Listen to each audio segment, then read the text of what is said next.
Hello, welcome to this chat with me and you, but with just me talking about this upcoming June full moon, or new moon, the new moon on the 25th in the year 2025, the 2025th year, on the 25th day of the sixth month. Okay, I did pull this card right before this to kind of allow not just me to hold this space, if you will, but I like to see if a crystal will. And so I pulled a card with the intention of like, if I don't have this crystal, it's more etheric, let's say. And I mean, everything's everything. So I can't necessarily strictly say what is what in this regard. But I was like, if I have the crystal, then I will grab some of the crystals I have that are that crystal.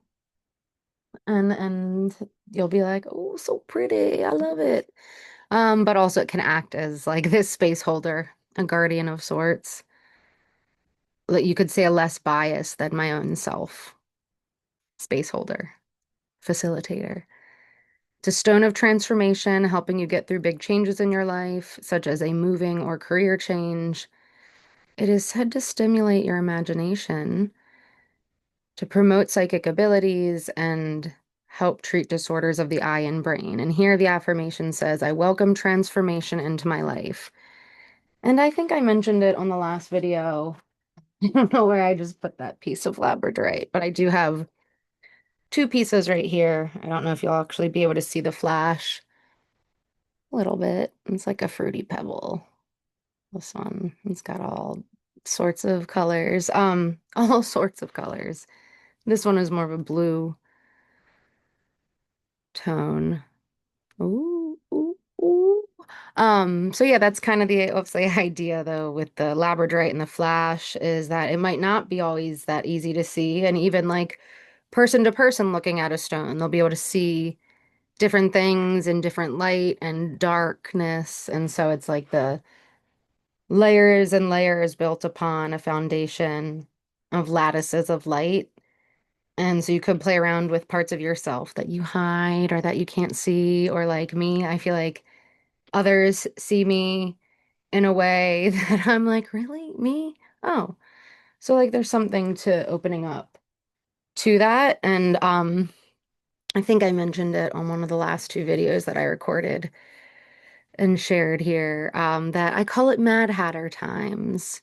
It's the end of the world as we've known it. What does that mean? I can't tell you because you gotta decide for yourself. But if you don't know me, like I said, soon, meaning who knows when, but I'll share a little bit more about who I am and how I see things. And I'm just always throwing these up there because what is life? What is reality?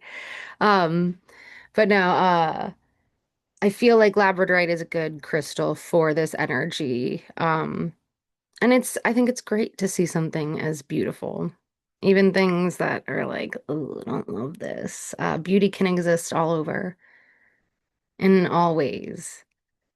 And I think just taking a moment to look at a crystal sometimes can hold a lot of value and yield a lot of comfort and support in ways that, yeah, might seem silly to others, but I like it. Okay, so I don't think I'll be sharing any sound with this.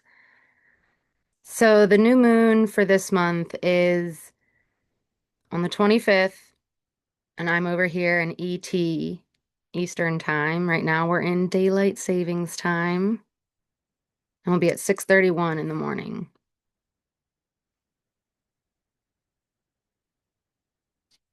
And I included this image in the last recording that I made, and it's the moon from northern and southern hemispheres, but I overlaid it with that donut torus shape.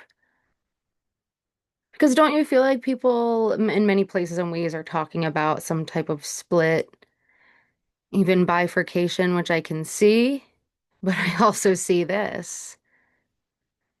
And I see that both of these paths lead to the same point and then back around in some. And not to say that this is all there is, but again, that you can find everything and anything, where you can find anything and everything. It's really hot over here. Like I said, I'm in Eastern time zone. Um, it's very hot today, so I feel like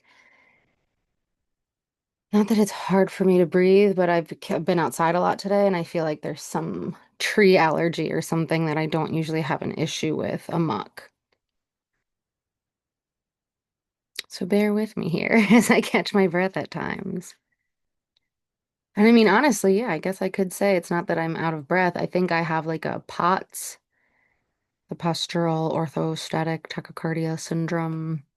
I wouldn't go that far necessarily, but sometimes it's me heart and not me lungs. Okay, so what I have here is a snapshot. Northern Hemisphere and Southern Hemisphere solstice nod. And then I decided to include this clock here, and I put hearts around the 3, the 6, and the 9. And I didn't do one around the 12, but because I'm emphasizing that 3, 6, 9 energy.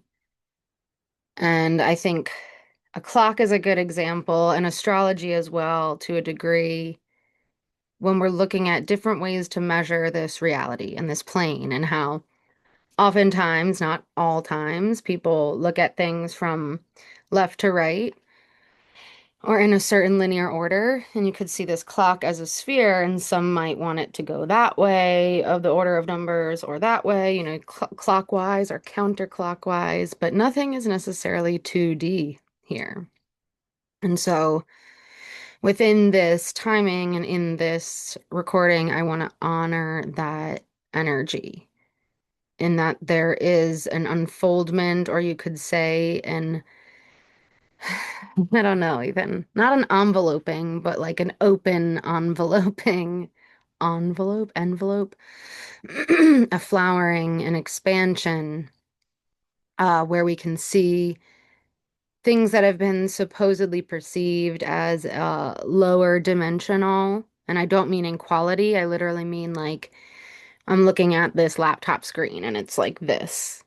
It's flat, seemingly, but there's all this energy around it on the other side of it as well, below and above.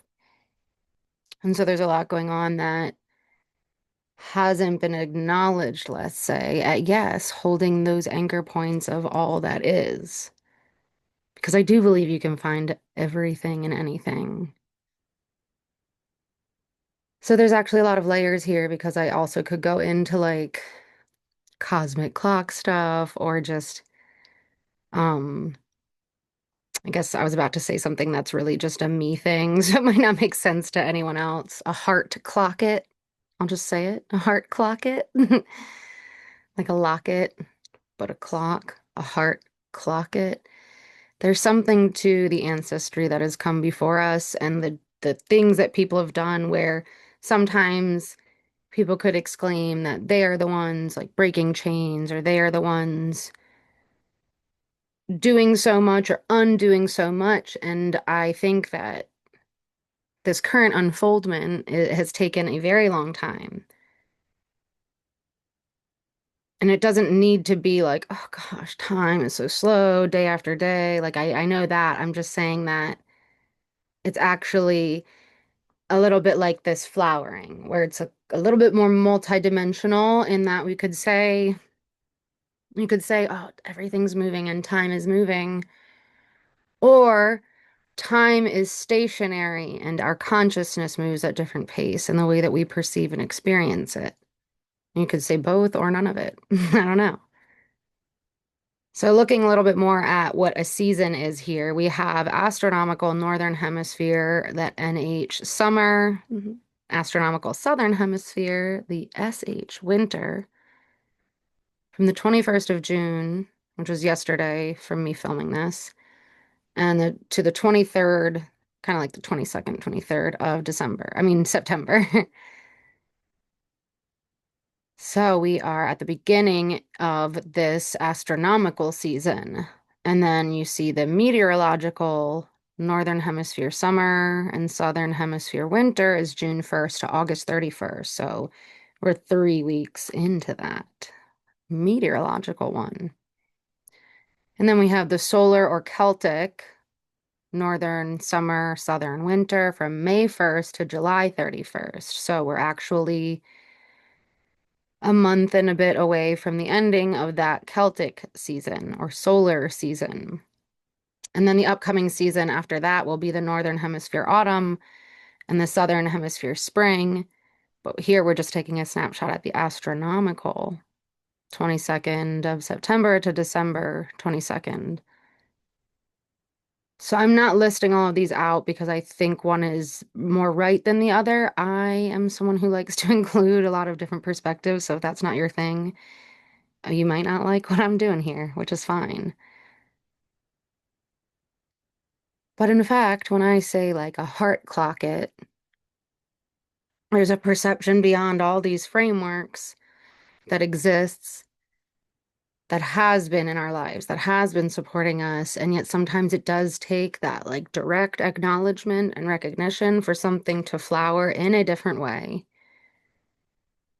This is reminding me a little bit of one of my flowers that was supposed to be an annual.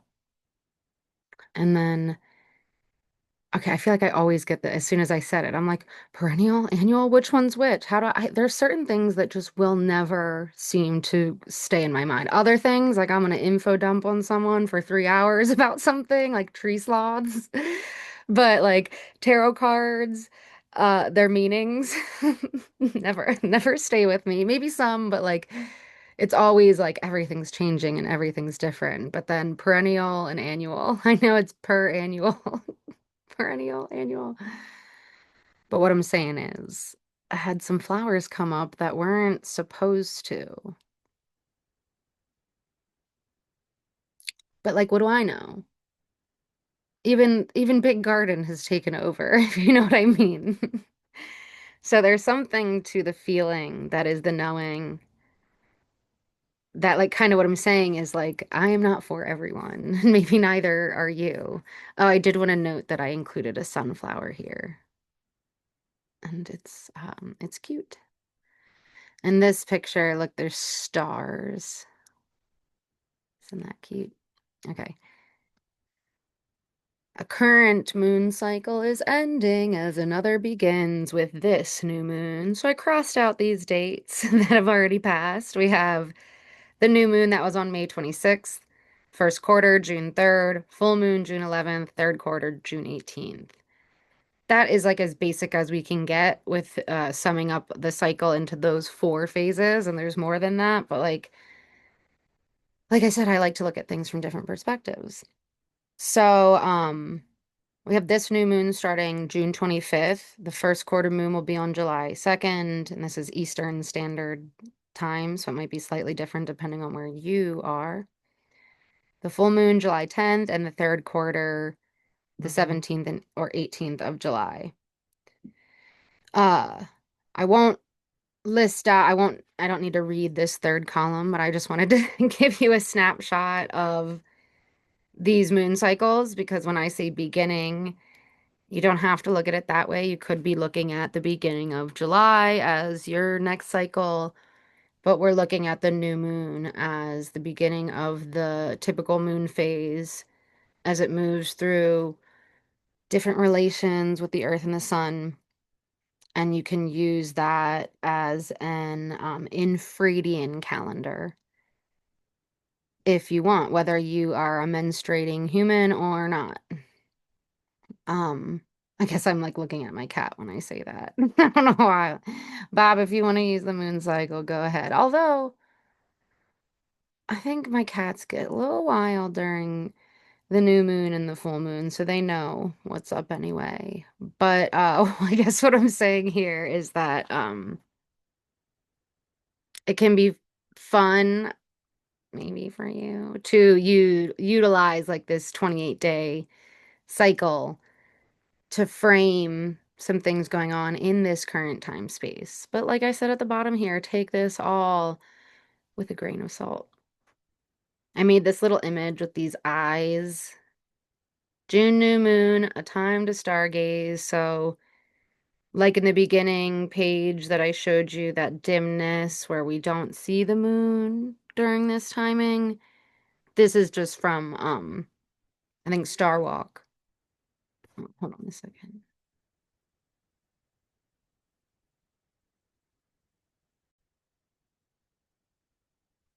Okay, let me continue.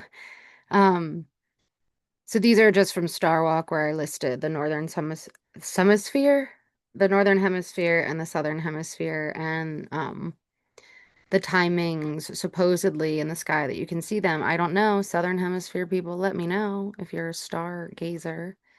Um, Mercury, I'll mention that in a bit, is coming in for some viewing if you're into that kind of thing. I did include this snapshot. Now let me go ahead and show you. Okay, so this is the chart for the new moon from Mastering the Zodiac website, which is the 13 sign True Sidereal midpoint method. And he has some great info on his site if you want to learn more about his approach. Like I had mentioned, though, I like to include different perspectives. So maybe I see things a little differently. Not like, oh, I'm the most specialist and nobody gets me, but more like someone not liking what I'm sharing isn't going to stop me. Not anymore. I'm sharing what I want. So take a look, see, we'll come back to this. This is from the Genetic Matrix website, the IAU method, so like those NASA boundaries. So it's a little different. If you look at, for example, Scorpio and Ophiuchus here, you see how small Scorpio is and how much bigger Ophiuchus is. And then you go over to this chart and you see them actually pretty equal in size here. So the idea is that the midpoint is the more accurate in terms of the midpoint between the constellations, and then this is more based on NASA's boundaries of the constellations. In both, though, we have a sidereal, Gemini, Sun, and Moon.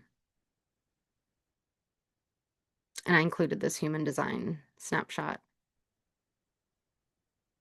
More undefined and open centers, actually 3 whole open centers, which not that I could say that's all that rare, but I would say out of a lot of the readings I've done, you see more undefined centers to a degree than full on open, especially in like a generator. But it depends because human design is like this unique design. And so who's to say what's normal person to person? Now, of course, this is for an event, not a person, but we do have an emotional generator. And so this is where we have this solar plexus defined.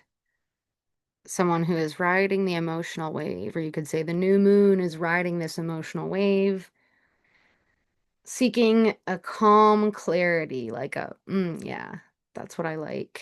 This feels nice. Yes. Decision, yes or no. That's what's going on with this energy here. And then if we move over to tropical, I know at the top here it says true sidereal. Um, but unfortunately, Genetic Matrix just has a lot of glitches since it shifted its website last year. Um, Here in tropical, you know, different from the 2 previous approaches, we have a Cancer, Sun, and Moon. And then we have an emotional manifesting generator. So a little less open and undefined centers, but still 2 full-on open centers. And so with human design approach, the idea with a defined versus undefined and open is that the defined center is like, I am defined by the theme of this. Like, I definitely feel like me here, the outside or external sources, forces, resources don't have such an effect on how one feels in connection to this center and its theme, you could say. Now, I'm not a human design licensed person, but I like human design from the way I like it. And so these undefined or open centers are more vulnerable, you could say, or open, literally, to external sources, forces, resources. So not only do these open and undefined centers take in energy, but the idea is that they also amplify energy. So you want to be mindful of your environments and the people you're around. I mean, even your pets can have an effect where we're not saying, like, I blame you for how I feel, but that we are always interacting. And so, again, per this framework, the idea is that there are all these keys, these gates that exist all over the place that represent different things. And depending on who and what we interact with, we can take in energy that is not ours and we can amplify it and even act on it. And so it depends on technically the theme of the center and the person. So, for example, this top one, the head is open. Sometimes I think of the head as just like a thought basin. Like it's like just holding, and that's not all it is. However, when we're looking at it being open, it's like kind of like you could be open to almost anyone's thoughts and ideas. So, like, an example is that I have an open head. And until I learned about human design, I feel like there wasn't really a way for me to grasp and hold this concept for what it feels like for me because I don't like identifying with this stuff, but I like using it as tools and different lenses to see myself and others through to continue to be curious. So I live on a busy street, and when I was learning about human design, that's sort of how I took it was that I would have a thought and even note, wow, that is such a different thought than what feels like me, but I even would like spend time researching some subject or even acting on some thought and then only to kind of consider, like I said, as I was learning about this, could this be someone else's thought that I am just open to and then acting upon or exercising in a certain way? So it doesn't always have to be this technical and literal, but it can be, like I said, I think things are fun, like this. I'm not going to like focus on all of this. I'm just playing around with the energy that's presented by looking at both sidereal and tropical. I mean, they like, can they exist in the same space or can't they? You know, people can be very strict about their astrological narratives, and that is great, but I'm not here to do that. So again, we're not all for everybody. And so one last thing I'll say here is that with this, we have the sacral and the solar plexus defined. With this, we have the sacral, the solar plexus, and the spleen. So the idea is that when you're an emotional type, you still want the emotional clarity and calmness to be the window of when you're making a decision. And so this could take some time to the point where when you have to make a decision that involves someone else, you have to let them know, I need a week. And then maybe after that week, you're like, I still need more time. And that can be hard alone. That right there could be where you don't decide for yourself because of the pressure of society and wanting to like appease somebody else's timeline or whatever they're saying needs to be decided. Now, mind you, some decisions, yes, have a certain timeline. But with the spleen and the sacral defined, and in the sidereal approach, it's just the sacral, but let's take it with a grain of salt.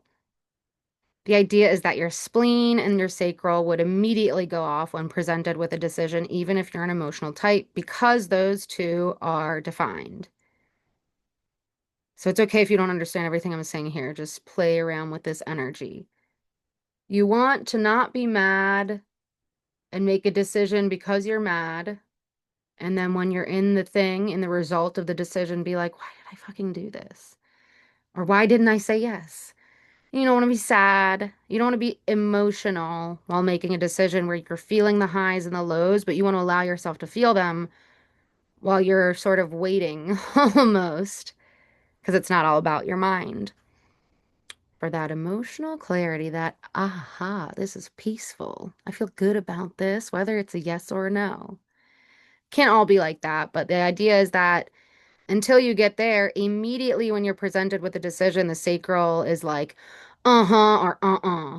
Because the idea with this approach is that, and so this is a very basic approach here, what I'm presenting, but it's like a gut feeling. Um, I can't say between like tropical and sidereal which one is better. Like if you have different charts in that way. For example, I have a pure manifesting generator in tropical and an emotional manifesting generator type in sidereal. And I feel like I can resonate with both the emotional and the sacral. Like without realizing it. So the idea is that again, you want to follow that gut. However, you still need to wait for the emotional clarity. And then the spleen is more about intuition. And so it will be like also sending signals of what to do. But again, you got it. So like I guess what I'm saying by talking about this at all and leaning back a little bit towards this labradorite energy is that there's something to being able to sit through the shit you don't like, not in a way that you're suffering, but kind of like what I said before, is that everything can be beautiful or even better. Everything can be fun, even when it's shitty. People don't like that. They don't like if you're goofing around when you don't feel well or something, but like, do we need to do things a certain way? I understand honoring certain emotions. However, I believe humanity has been alive quite a long time that we're a little backtracked on how much we don't and haven't talked about certain things. And then there's a lot of expectations about and policing about how people should express themselves emotionally. So that can go a lot of different ways. And I won't continue.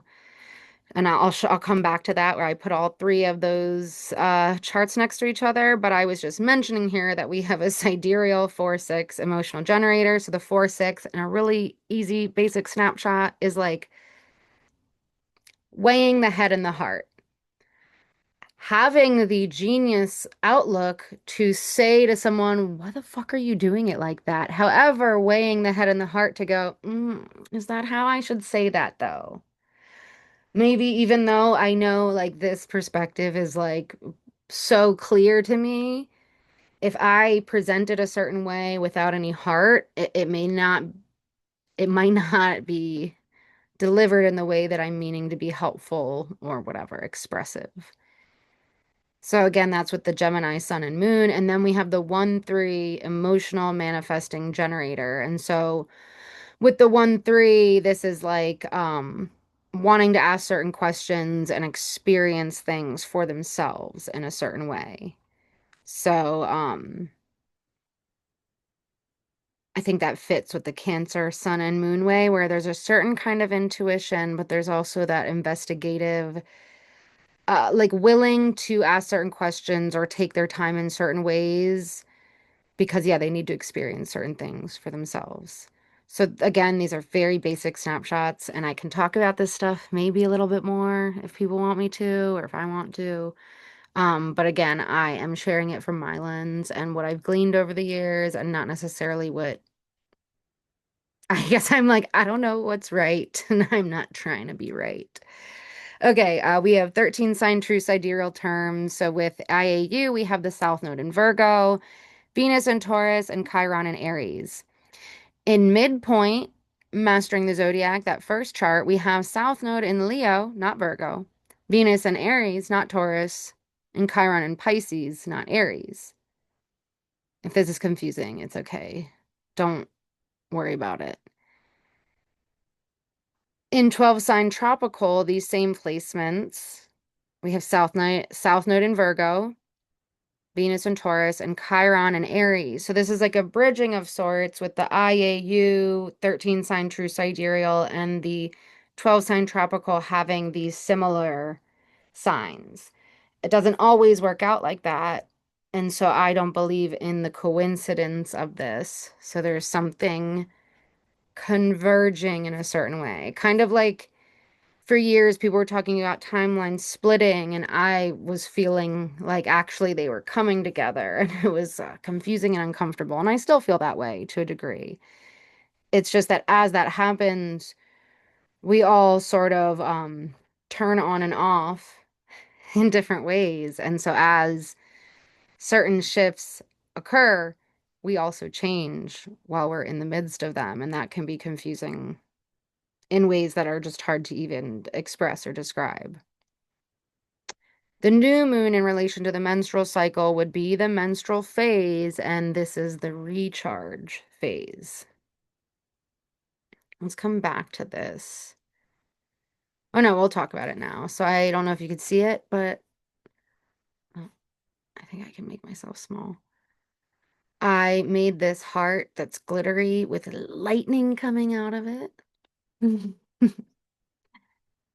So we have the 21st, 20th and 21st um solstice energies, summer and winter.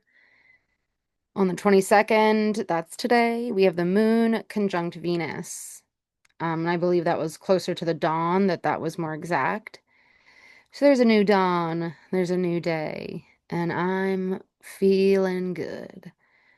Mercury is near Pollux, so that Gemini energy showing itself in certain ways. And we have on the 23rd, moon conjunct Uranus. So this will begin to spark, this happens every month when we're looking at these moon aspects. In tropical, Uranus is going to be changing signs, and so it will shift in that lens. But I would say this is like that Cancer plus Aquarius energy, and yet Uranus is in Taurus. So, we could look at that fixed sign energy with Aquarius and Taurus energy. And one of the videos I did, I think last month, maybe the month before, I don't remember. I haven't posted that many, but I did talk about Uranus and Venus and Taurus energies in a niche sort of way. And so there's something to like your own genius and even the way you consider technology and what it is to you, sparking during this conjunction. So the conjunction presenting this fusion kind of energy. We also have the lunar occultation of Pleiades and the moon conjunct Aldebaran. So more Taurus emphasis. The Aldebaran is like sort of forcing us to face certain things. And I think that will come up a little bit when I look at some of the cards that I pulled. I pulled the cards that I chose. I chose a little framework to do, and I pulled them right before this. Let me see if I can show. What does that mean? Okay. On the 24th, we have I don't know what I was saying, sorry. On the 24th, we have the Day of Miracles. This is the Sun Jupiter Cazimi, or Jupiter at solar conjunction. So the idea is this happens. Well, I guess not just an idea, it's a thing, but like whatever. That this happens once a year. And so technically from the day I'm recording this, it's in less than 2 days. And maybe you don't feel lucky, or you don't feel like you're expecting a miracle, but maybe this is a big emphasis on like a subconscious energy, something you have prepared for but you don't need to figure out, something you've known but you haven't allowed in a certain way, coming to make itself known in that conscious lens. On the 25th, like I'm here to talk about, we have that new moon, sidereal Gemini, tropical Cancer. I put Cancer Jupiter, but it's because I made a typo. Although Jupiter will be right there, so we're not wrong about that, as the moon is conjunct Jupiter. But that's just a typo. Doesn't matter. I'm trying to let go of my Virgo energy. Like in some lenses, my South Node is in Virgo, so that's how I look at it, where I can be a little bit too perfectionisty when it comes to like typos or whatever. Moon near Pollux. So before, Mercury was near Pollux on the 22nd. The 26th, 4 days later, moon will be there. And then on the 27th, the moon will be near Mercury. So there's this bridging and swirling together occurring in different ways. Moon near that beehive cluster. And we have something I mentioned last time, the June Booted's peak. Mercury will be at dichotomy on the 28th, and this is the half phase of Mercury's cycles. So halfway through the phase, which occurs every 2 months, and you might be able to see Mercury in the night sky. So go take a look if you feel like you wanna. Ending it here, we have the 29th and the 30th. The moon will be near Regulus, which is probably more 29th-ish energy. We have the lunar occultation, I don't know, some words in me just don't. Occultation of Mars. This is when the moon crosses in front of Mars. It will be visible from Peru, Ecuador, Western Colombia, and Clipperton Island. That makes me think of Dorinda on the Real Housewives saying clip. So shout out to my niche housewives lovers. I don't like drama, but I am an alien anthropologist and me likey watchy people to a degree. But anyway, the last thing I have listed here is the first of three Saturn Jupiter conjunctions. The second two, and so this is with contention. Some only believe there's two now in February, but August will be a little bit further away by a degree in some, February being the closest of the conjunctions. But we have June 29th, 2025, August 6th, 2025, and February 16th, 2026. Like I said, February bringing the closest aspect. Right now, I'm nearing the peak of my North Node return, and I feel this aligns in a very funny way of I grew up thinking astrology was very silly and kind of stupid and you could believe anything. And sometimes not that I think it's stupid, I do think it's silly in some ways because I think just there's so much more than these frameworks, and not that they're nothing. However, if we could observe ourselves in certain ways, the way we're influenced by like wanting to be right and like wanting to be more right than others, it can really sway and shift things in ways that, yeah, I do think is silly. Now, mind you, the way that my chart aligns, it's not that I have the most well-rounded chart, but I do to a degree. So I almost constantly feel like since I've learned about astrology in 2019 and moving forward, that I've been like, oh my gosh, everything's always hitting my personal planet. So yeah, Uranus has been on my sun for a while, Pluto's on my descendant, but I just think it says good end of the world as we've known it vibes. Little retrograde snapshot. So of course I put this stuff up here so you can actually screenshot it if you want, take it with you how you want to, or come back to the video. I don't know. We have Pluto is still the only major retrograde during June, and the retrograde started since May 4th. Got that force and that rebirth, that Pluto being like, yeah, well, you gotta look at it and you gotta feel it. But also like I guess to me, there's something to like a silliness to a lot of things because I was gonna say, but Pluto's kind of silly with it, whereas I feel like Saturn's a little similar but a little more serious with it. So take that how you want to. On the 30th of June, we have Mercury pre-retrograde phase beginning. So I don't always list those kind of things, the pre and post phases, but for some reason I wrote them down this time, so I decided to share them. For July, we have four retrogrades approaching. We have Neptune retrograde on the 4th, Saturn joining as it's right near. There'll be retrograde for that next conjunction on the 13th.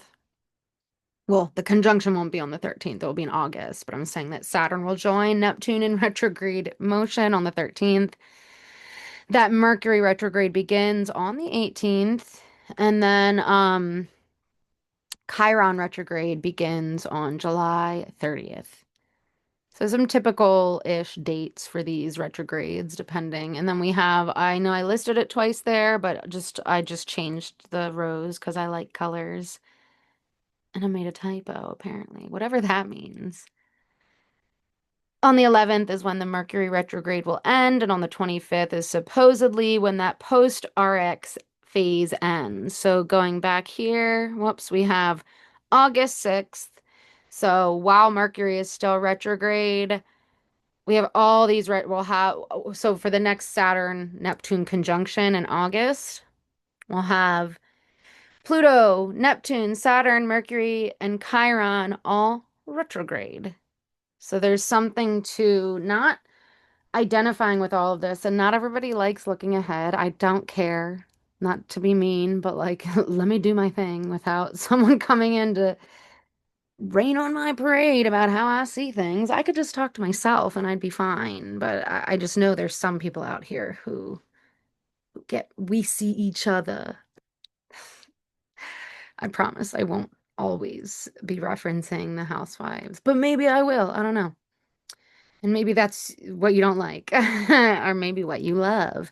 Okay, some seasonings, just a snapshot of not just the new moon here, but the tropical and Gemini, wait, the tropical and sidereal IAU in midpoint seasons. So we have Cancer from June 21st to July 22nd, Gemini from June 20th to 21st to July 16th or July 20th. So, we'll have, a couple days of overlap when the sidereal season shifts to Cancer. Very cute, culminative timing. Down at the bottom, I decided to include this whole screen here. If you wanted to see it. And I think I need to get a different table because I keep hitting it and then it's like moving. Okay, I guess I could keep that to myself. But on the bottom row, we have waning crescent moon, dark moon, and balsamic. Those are different names for the moon phase that we are, I guess you could say, technically currently in, as it's the 22nd. So more like the 24th or 23rd and 24th. Um, but who knows when you're watching this. Um, I'm smiling because I feel like I'm gonna need to stop being like, or nobody's watching. Like I don't know. I feel scared a little bit posting things on YouTube, but I usually like to not be perceived if possible. Okay, waning crescent moon, dark moon, balsamic moon. This is where we begin to go within again. It's a time for reflection where we're not doing. We're not taking action. We are just being. And the idea is we don't want to start anything new. We're closing things up. We're wrapping things up. Some of it you might be like, but, I didn't do. No, with some of the stuff, you gotta just, maybe you'll come back to it. But right now is not the season. And I say season because the new moon is like winter. So maybe the next moon cycle, or maybe even in a week or two. It's just there's something to approach differently, and it's not working in a certain way. So, for that dark moon phase, we have incubation, preparation, closure, and surrender. And those words all might bring up different things. I like the preparation. But maybe that's because I have an issue resting and relaxing. It's like I feel like Taurus people are like they always are relaxing, and it's like I feel like maybe it's not that I'm defined by my astrology, but I really have to like intentionally relax. Otherwise, I'm like, so you could say in tropical, I've got a bunch of Gemini energy. Um, so I wake up thinking, and I'm like, blah, blah, blah, blah, who wants to hear my thoughts? Um, so preparation and closure. And then we have the new moon, which is, of course, the sun and the moon conjunct. They're fused. So we have draw the energy inwards, set intentions, prepare to take action. And in this quietness, in this stillness, in this dark depth where the seed is planted, we don't know what's going to come. An idea is born. So this is the beginning of the moon cycle, day one, week one. The keywords here are initial urge, instinct, and projection. So before the flower, before the fruit or vegetable, before the seeds that come from that, there's the roots, there's the darkness, there's the direction taking place, and there's a stalk or a stem, and there's leaves. It doesn't just grow upwards like that. It's growing out like the molecules are changing in real space and time. exchanging, like, oh, I'm a particle that's turning into a physical thingy. So the projection here isn't like you're projecting. It's like, whoa, there is an idea that was born, and you are going to nurture and nourish it in a way that you can see it flourish. And so we're not there yet. Right now, we're in like just be chill. And I mentioned around the full moon that this is like the sweetest time of year. And in history, some could call the last full moon has many names, but one of them is the honeymoon and the month of June being for marriage, etc. You know, not everywhere, but this is very personal. And when I say Mad Hattery, I'm not saying that lightly, and I'm not saying that I know what's going on everywhere. I just know what I know, and it's not just for me. And so that's partially why I'm doing this page, is I'm slow rolling into some of this stuff using the frameworks of astrology, and I'll creep into more of what I want to share because like I'm trying to buffer and say, no, not everything is for everyone here. And you might not like certain things I'm saying. Maybe you want to let me know. That's okay too. I could deal with, or I could learn to take constructive criticisms. I can't, I'm like stuttering, or just criticism. But I'm saying this because, yeah, maybe I don't think it's all about bad aliens. But I do think there's something that I very seriously feel I have to express, and it is fucking tough because it is going to take me losing and shifting connections and relationships with people I love because they don't like what I'm saying. And it reminds me of what I said before, that as these paradigm shifts take place, they're in real time. So we are shifting, and maybe we go to share with someone something going on with us, but the way they receive it is like now that we are looking at something in a different way that they might have to as well. And we aren't here to like get everyone to look at things in a certain way. Unfortunately, partially it's not about wanting to change anyone. It's just about wanting to share something or be yourself. But that's where the unfortunately aspect comes in, where it's kind of tough to see how quickly certain things can change, and that in order for you to step more into like, yeah, what you motherfucking came here to do, not in some dramatic, self-righteous, egotistical, like a hubristic way, but like in a seriously silly way. So that's how I'm approaching this new cycle of the moon. With this moon, you could see with all the different charts that the aspects stay the same or similarly. We're not going to be looking at them that much because I want to get to the energy I wanted to discuss. Not that I'm trying to rush any of this, but let's take a look at this chart here. We have Venus nearing Uranus. At the snapshot of the new moon, we have, of course, the moon and the sun, but like I'd mentioned, Jupiter will be there as well. So like 1, 2, 3, right next to each other. Mercury at some point will get to Mars also, sometime soon. So there's like putting the words to the what you're doing, like we don't need to teach or preach. Maybe that's just how words work sometimes, though, where the definitions might be different person to person. Like one time I tried to be like, I'm not a teacher, I'm just an information presenter. And then I was looking up the definition of teacher, and it was basically one of them, like an information presenter. And I'm like, blech, I just don't resonate with these approaches or this style. But there's something to being able to walk your talk, is what I'm saying there. And then, of course,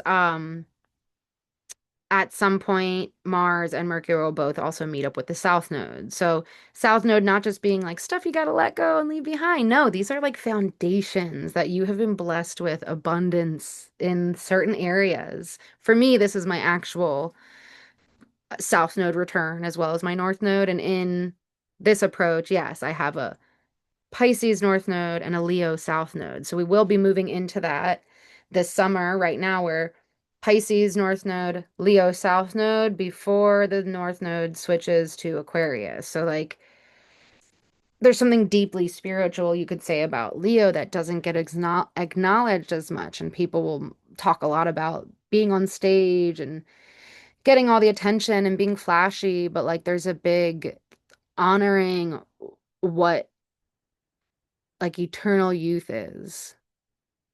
And I'm not just talking about millennials and us being obsessed with our childhoods, apparently, as I wear an Angry Beaver shirt and my backwards cap. But there's something to seeing that like you do have a voice and you can express yourself and it doesn't need to be perfect, like especially as we ventured out of that Virgo territory into the Leo here in this approach. And tropical, we're still in Virgo South Node and here as well in this other sidereal approach, but I'm emphasizing how you might be feeling. Sometimes I feel like tropical is like me, Teresa, and who is receiving me in a certain way and how I operate in the physical material world. And then I feel like sidereal is like is a little bit more related to the senses in a certain way, or maybe to like a certain trajectory of my soul path and different lives I feel connected to in this waking moment. To each their own, but I do feel like Mars and Mercury meeting up with that South Node are going to bring a reminder, and it might be painful because it's funny because I was just watching a movie. It was the new Marvel movie or the newest Captain America movie. I'm telling you, Marvel movies tell you a lot about what's going on. They're not telling you the whole truth because that's not, no one has business doing that. However, I had an ex boyfriend who he loved Marvel and I had never really watched the movies. And then when we dated, he was like, "You gotta watch all of them." And I was like, "Okay." But I'm over here like, "Okay, the bad aliens are doing what?" Stuff I thought they were doing. And he kind of thought I was crazy because for him, they were entertainment. And for me, I was like, they're telling us what they're doing 10, 15 years before they're doing it. And so it's crazy now to be walking around in 2025 and the way the you go to the grocery store and there's screens everywhere and they put a green square around your face and I go like to them. I was walking out with a shopping cart the other day and it like stopped as I was going out the exit door and I thought it was the wheel and I was like, ugh, and it was like beep beep beep beep beep and I didn't register that there was an alarm going off. I was just like, oh no, I am being perceived because there were people behind me. And then a girl came up like, oh, sorry, let me scan your cart. And I was like, I haven't seen this happen to anyone else. But the one day I decide like, I won't just carry everything in my hands. I'm gonna use a cart. And then it's that. And I'm like, whoa, police state. And I get it. I understand why, like what the supposed reasons are. But again, if you look at Marvel movies 15 years ago and them talking about like certain things, or even in the most recent ones, but I'm talking about satellites being able to read certain energy and blah, blah, blah. Like you won't find that information, I feel like, in a lot of places that it's like, of course, like it's like, oh, are you conspiracy theorist or is this political? But like I'm telling you, Marvel movies. So in this movie, though, let me get back to what I was saying. There was this moment where like there's a change in what's going on, and the one character is so upset because I have dedicated my life to this country and blah blah blah. So I'm not trying to be like, oh, blah blah blah. But however, what I'm saying is what we thought we knew isn't always. And so there comes a moment of realization and recognition where it's like you have to be able to let go of a certain person or version of yourself that isn't supposed to like be here with the you are now. And that's so hard because that might be hard, but what's harder on top of that is that you might choose doubling down on a version of yourself that isn't actually supporting you. And then you go through a whole nother cycle of life where you're kind of doing it to yourself. I know people don't like that energy. I'm not talking about like victim, like, oh, you're bad and your karma's bad. No, there's like a cause and effect for everything. And at some point when we can't recognize that we are numbing a feeling rather than like wanting to understand it a little bit more. It's not all that black and white, but like, whew, that's what I'm saying. This is serious to me. It's not the end of the world, but it's the end of the world as we've known it. And I've said that my whole life, though, so don't mind me. I do want to point out that Mercury is opposite Pluto, Saturn and Neptune still conjunct there. So I would say some people might say it's like, oh, you're going to put your foot in your mouth energy. And I feel like this is similar to the full moon snapshot, where like I hear people talk about certain things in this kind of pejorative way, where like, I'm sorry, but you don't know anything about me in some way, and I don't know anything about you. So like me generally reading the energy, yes, we can have intuition, but sometimes people's tough love is just them being like a bitchy, judgy, projecting. And like that can be powerful. It can be helpful, maybe. However, sometimes I'm like, we could just shut the fuck up. And so I'm saying maybe allow yourself to see that like you've been through enough shit. And we don't even have to be like, oh, are you addicted to struggling? No, I'm sure you've been through shit where no one has let you express yourself or your emotions or how you actually feel. And you've had to like suck it up, buttercup, in some way. So it's not like, it's not about harping on it or letting it define you, but almost like what I want to do more here, even. It's like tell your story, share about yourself, and know that not everybody's here for it and not everybody matters in that way, but like we are here together. You can't just be like, well, I want everyone who doesn't agree with me to die and then life will be better. I mean, you can do that, but like I feel like that's been going on a while. It's funny that heart clock it energy just came back into my mind. It's like heart clock it. Remember, recollect. How long have we been doing this? And I don't mean decades. I mean centuries. Oh, here I go again. Centuries. Century. You know what I'm saying? It's like sounds funny to me. Okay. So, like I said, same aspects. Some of them are a little bit slightly different areas, although the other chart doesn't have Juno listed. So here in Sidereal, we have a Libra, Juno, and in tropical, it's in Scorpio. Scorpio and Libra already present a lot of energies that have to do with partnership. And Juno is about partnership in a way where, like, we are in the month of June.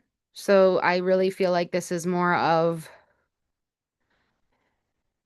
um,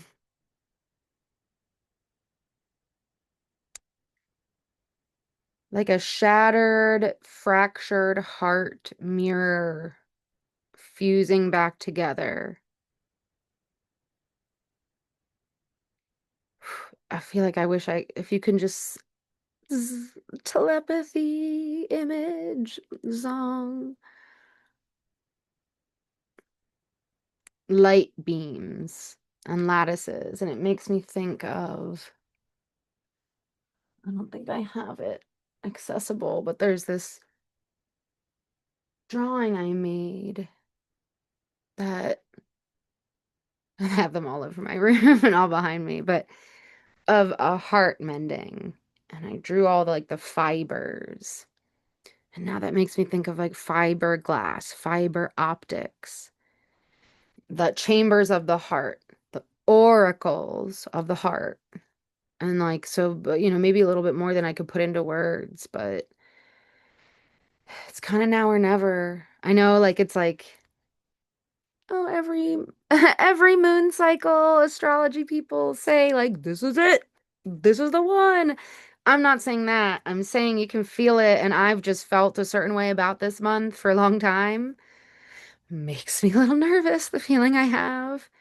But then I remember you guys are here too.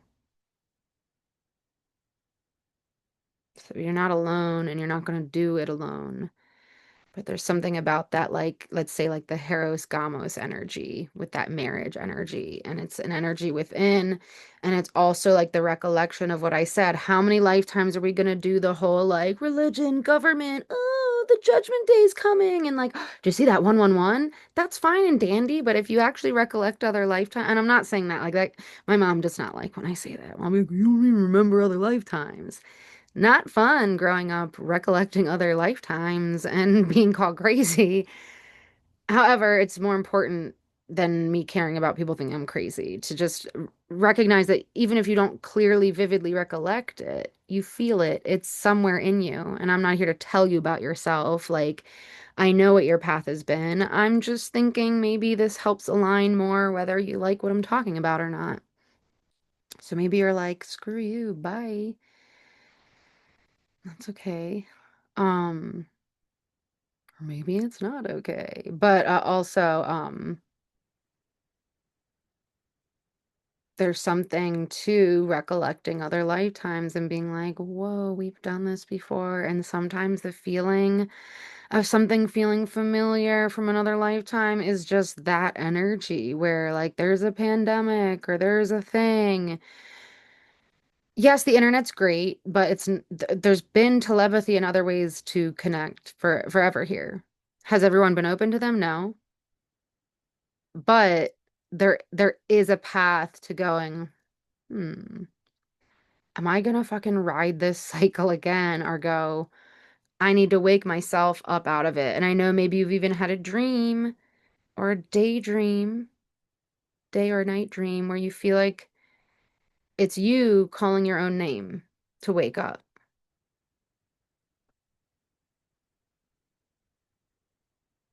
I just felt called to go to this page. So, this is if you wanted to look at those similarities and differences in the different approaches that I've presented.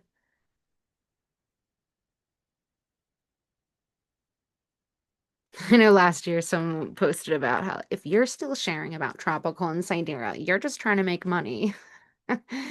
What?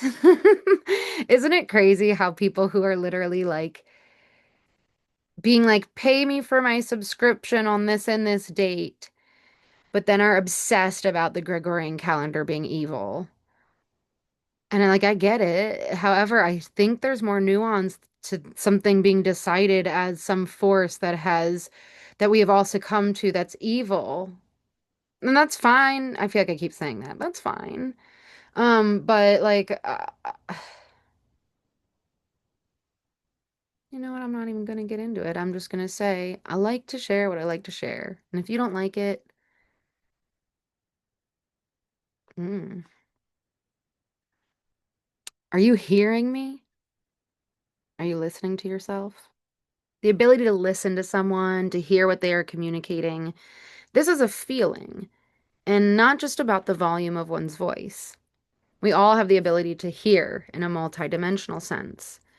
Let us allow the expansion of these abilities in true recognition and acknowledgement as we learn to weave and ride the waves of the current paradigm shift with each other, where we can play around with audience. I'm going to share some information that I gathered for the Grain of Salt journey that I hosted from December 2024 to May 2025. Take a sip of my drink.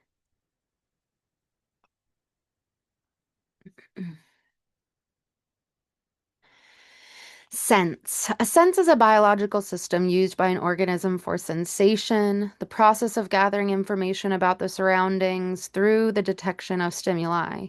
Although in some cultures, five human senses were traditionally identified as such, namely sight, smell, touch, taste, and hearing, many more are now recognized. Senses used by non-human organisms are even greater in variety and number. During sensation, sense organs collect various stimuli, such as sound, a sound, or smell, for transduction, meaning transformation into a form that can be understood by the brain. Sensation and perception are fundamental to nearly every aspect of an organism's cognition, behavior, and thought. So, we're not going to go super deep here into the nervous system, although I could. I think I mentioned that in another slide, and I will at some point because I love talking about the autonomic nervous system. But in a certain way, where let's say even right here, the word transduction is mentioned, and it's saying transformation into a form that can be understood by the brain. So here in this 3D plane, you could say in terms of astrology, 1, 2, 3, 3D Gemini, where it's a very Gemini energy. So no, Gemini doesn't rule the brain, but it does have a lot to do with thought and communication and community. So the transduction sequence in like chelantic science is like basically like setting up the morphogenetic field or instruction set to come into a human body form, which comes in layers and forms, like literally like these webbings of intricate geometry, kind of like this chair back, if you can see it, but whatever, there's much more than that. All these different layers coming to make what we would understand via the brain a human body. But we're going to talk a little bit about the senses here. And when I do talk about the nervous system, I will mention neuroception, which is the constant scanning of your environment. And so down here it says signal, collection, transduction, processing, and action.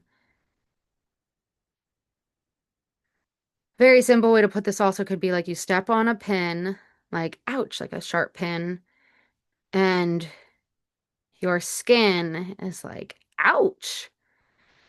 And then your nervous system sends the signals to your brain to go, I've stepped on something sharp. And then you might lift up your foot as the action, ouch. And then you might take the pin out if it's in your foot.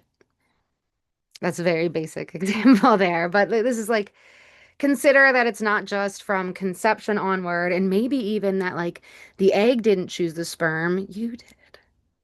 Not to take away from the eggs and women, but as someone who recollects or remembers certain things, I'm always kind of confused about things that talk about in this way where I'm like, do you just not remember any other lifetime? Which again, I need to not be a smart ass because it sounds totally crazy to people, and that's fine. But what I'm saying is like, is my point being communicated in a certain way that our nervous system is wired not just from conception onward, but that transduction sequence of coming into form.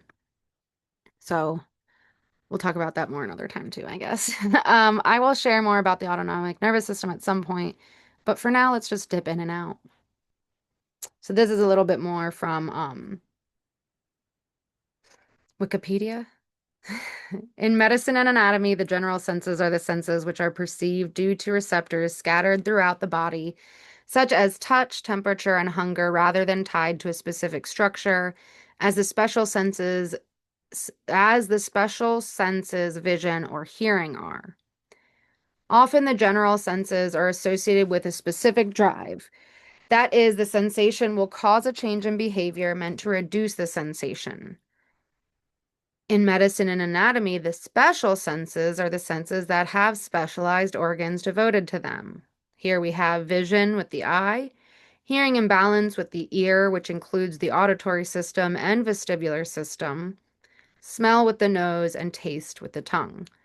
Here we can also reflect on hearing with balance involved and see how foundational this sense is. Not that there's a true hierarchy between the senses, but sound can be interestingly misinterpreted and misrepresented. Here we have a snapshot of what could be described as the clair senses. We have clairvoyance, clear sense of vision, psychic sight.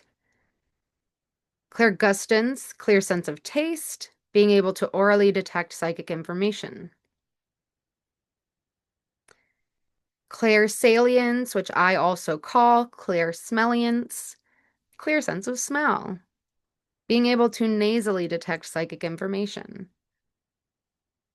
Clairaudience, clear sense of hearing, being able to detect psychic information through the ears. I would say this is my strongest sense, where that's like my clairaudience informs my clairvoyance. Not always, but I'm big on like even when I talk here, like I'm not looking, not that I need to be looking at a dot on my laptop, but like I often am looking all around and like sensing into things. And I've been around people who have more of a clairvoyant gift, and I'm like, oh, I can't see that. But then when I hear certain things, I can sense visually other things. And again, there's no hierarchy here, and I believe we have access to all of them, but just that we all have the different ingredients or different amounts. or just the way we process and exercise them is slightly different. Claircognizance, clear sense of knowing, psychic insight, clairsentience, sentience, clear sense of feeling, being able to detect psychic information through your body. Clear empathy, clear sense of emotional feeling, being able to detect information through your emotions.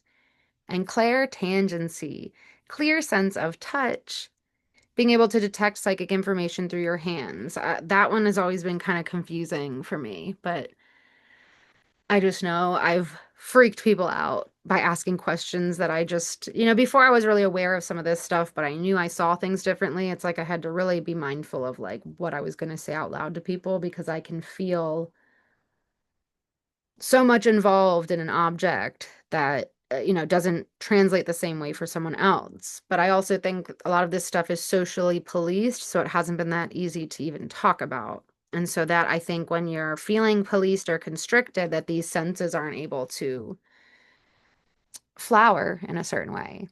So we put the ear in hearing and in heart. Here we have a focus on the labyrinths of the ear. And so in this visual on the left, we have the bony labyrinth and the membranous labyrinth in purple and blue. You could imagine yourself in there, man. Like, whoa, I'm in this labyrinth. Whoa. Maybe not, but that's how I feel when I see visual anatomy. And if you see here, okay, for one, I don't know. Okay, I'm not even going to say it because it doesn't translate well. But I always see things and things, and I was like, "Whoa, that thing next to the purple thing look like a dinosaur." And it doesn't really when I zoom in, so just don't worry about it. But if you see it, hee. Okay, so the labyrinth is right here after the, you know, internal opening of the ear. So it's the inner ear, internal ear, and it's like, um. And I'm just staying on this page so you can feel into it. And as you see, we also have listed here, you can't see it that well, the text, but I'm placing my cursor over it. Pointing to the ear, it says oracle. And I mentioned the oracles of the heart. And so there's very interesting connections with these aspects that I am focused on here, not to be black and white and right or wrong or super duper specific, but the idea that everything is in anything or anything is in everything, and we have all of these fractalized views and angles of all that is within us and around us, surrounding us. And it's really up to us at some point how we're going to venture upon or see through something. Sound. In physics, sound is a vibration that propagates as an acoustic wave through a transmission medium such as a gas, liquid, or solid. In human physiology and psychology, sound is the reception of such waves and their perception by the brain. Only acoustic waves that have frequencies lying between about 20 hertz and 20 kilohertz, the audio frequency range, elicit an auditory percept in humans. Unless you're autistic, apparently. In air at atmospheric pressure, these represent sound waves with wavelengths of 17 meters or 56 feet to 1.7 centimeters or 0.67 inches. Sound waves above 20 kilohertz are known as ultrasound and are not audible to humans. Sound waves that are below 20 hertz are known as infrasound. Different animal species have varying hearing ranges, allowing some to even hear ultrasounds. It's how I know when they're doing construction under the ground around here that like they're not supposed to and they're supposed to announce it, but my cats will hear it and me. And it's like so hard for me to sleep because my body is feeling it and hearing it. Because again, volume and sound are not quite the same thing. Kind of like for me, I can still hear the radio when it's not on, and I can still hear a TV when it's muted because I guess I'm just designed a certain way. That's why, I'm not diagnosed autistic, but there's a lot of things I'm also going to talk about that, are referenced in the umbrella of certain terms like neurodivergence, but especially autism that relate to this energy of like, I've always been so extremely sensitive to certain sounds that other people are just think I'm making it up or I'm crazy. And that's it was kind of scary growing up, where I was like, oh my God, am I crazy? And I'm not even saying that other people are crazy that don't hear it. It's just that they're numb to something that they are actively pushing to the subconscious. So I don't know the exact parameters of what's going on here. I have ideas about memory suppression, but memory is never erased. It's always there somewhere. And I feel that that takes some almost creepily designed self-gaslighting to maintain. So I know there's a lot of noises I have heard, and then at night I've heard a noise, and I'll open my window to see if Bob, my one cat, who's usually with me, like I'm like, does he notice it? And I can tell, yes, okay, he hears it too, but then it's like it seems rarer that other people also hear these things, and then often people do run things through like statistical analysis, where if you're not the majority, it's like too bad. So, just an interesting thing we're looking at when it comes to perception and what science considers apparently black and white in a certain regard. Sound is defined as an or as a oscillation in pressure, stress, particle displacement, particle velocity, etc., propagated in a medium with internal forces like elastic or viscous, or the superposition of such propagated oscillation. B. Auditory sensation evoked by the oscillation described in A. Sound can be viewed as a wave motion in air or other elastic media, like fascia. In this case, sound is a stimulus. Sound can also be viewed as an excitation of the hearing mechanism that results in the perception of sound. In this case, sound is a sensation. And this is why I'm saying, I'm not talking about being deaf or not. I'm saying that sound and hearing is a feeling, it's a sensation. Per science, no, not everyone's going to feel this the same way. However, we're going to look at some other lenses to emphasize that this isn't just a one-way thing. And if I, as a human person next to another human person, like when I was little, I could hear my mom's tiny TV from a mile away, and it would be on that black little screen, and she thought she turned it off, and I would hear it walking home from school, like, oh, it just irks me to my bones, and it makes me have these bad feelings. But even as a little kid, I'd be having like past life things pop up, and I knew that's what was going on. So I was kind of like grateful to know at least, but it still felt insane. And I really felt for people around me because, mind you, I am like, hey, I hear a sound. Other people are like, I don't hear anything, but I know that they're feeling something at some level, and that means something.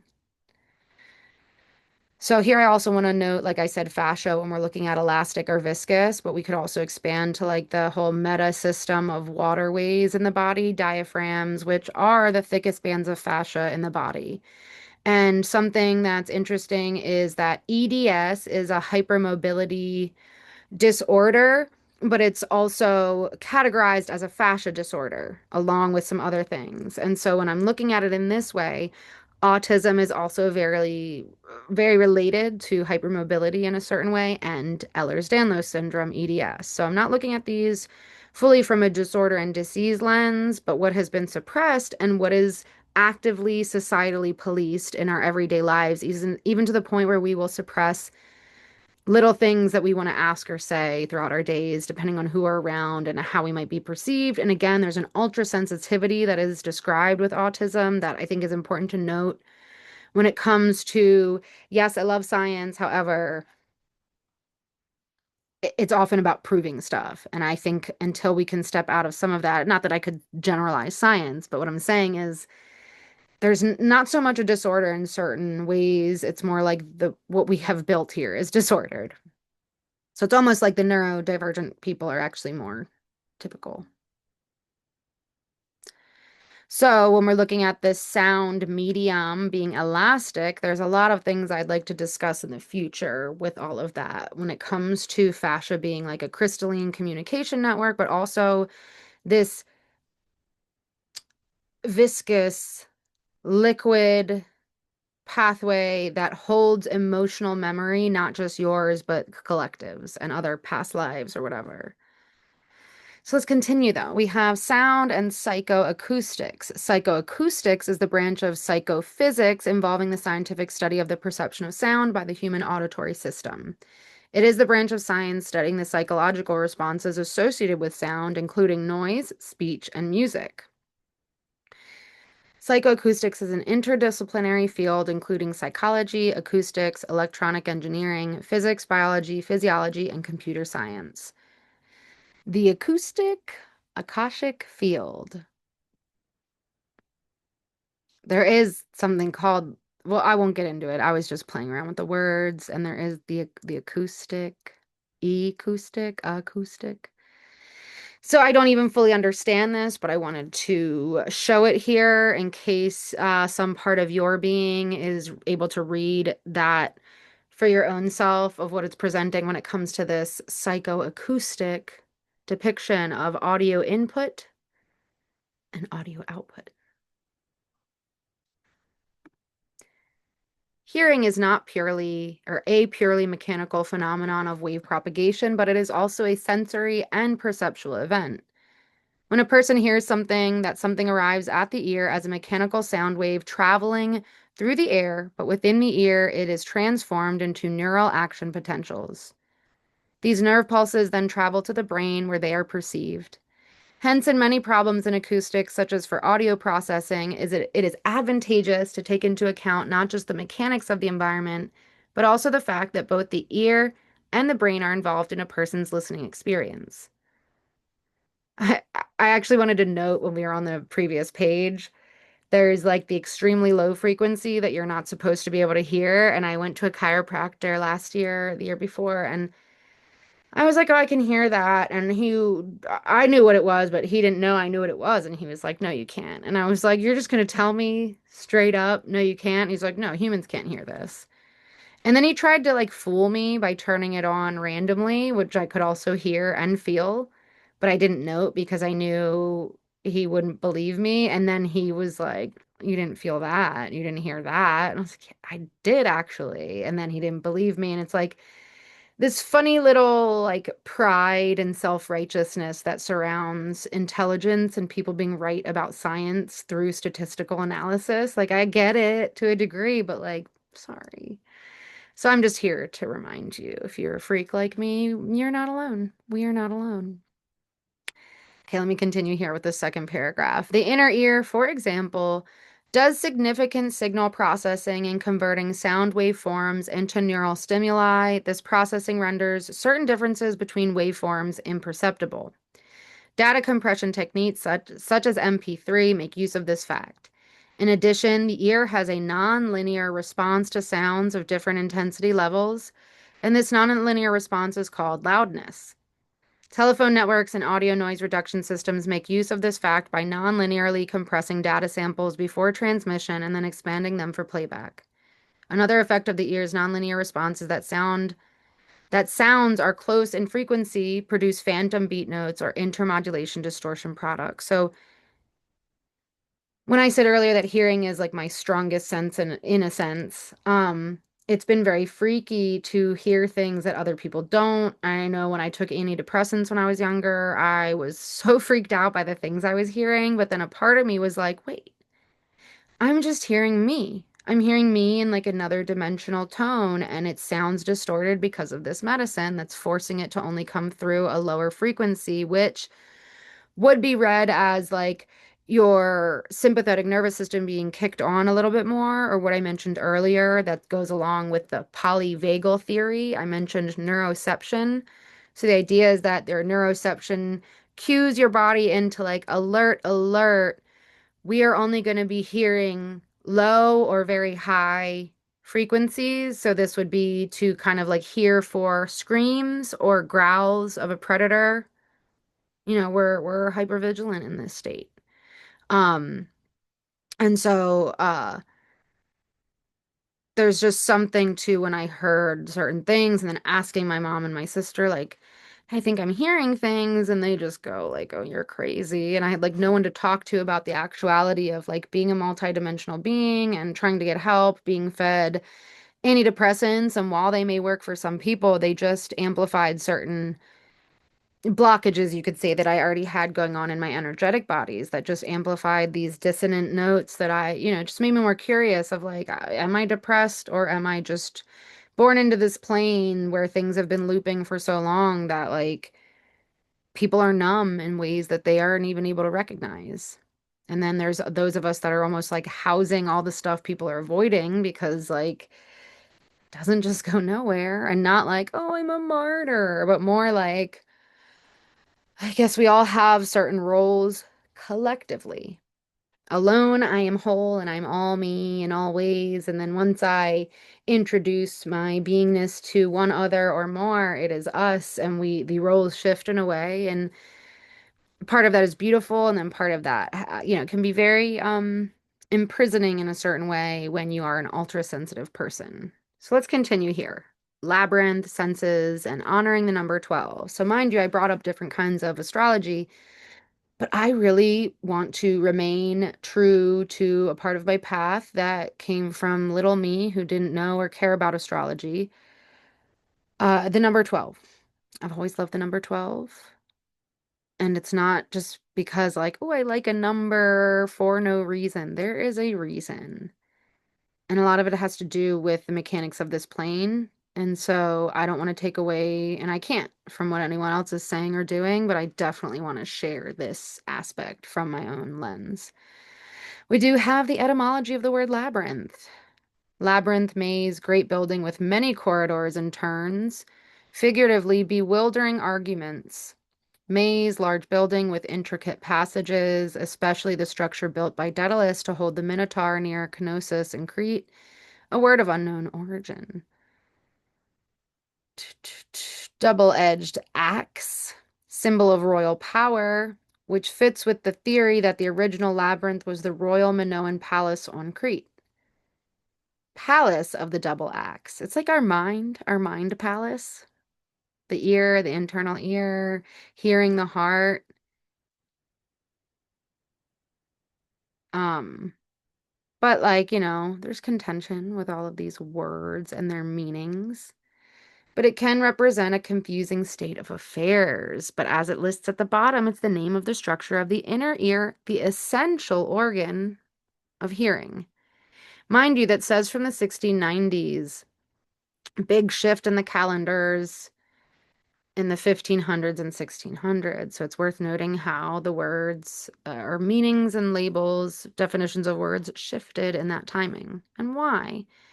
We might not need to figure out all the ins and outs of why, but you could connect more with the knowing that is a feeling.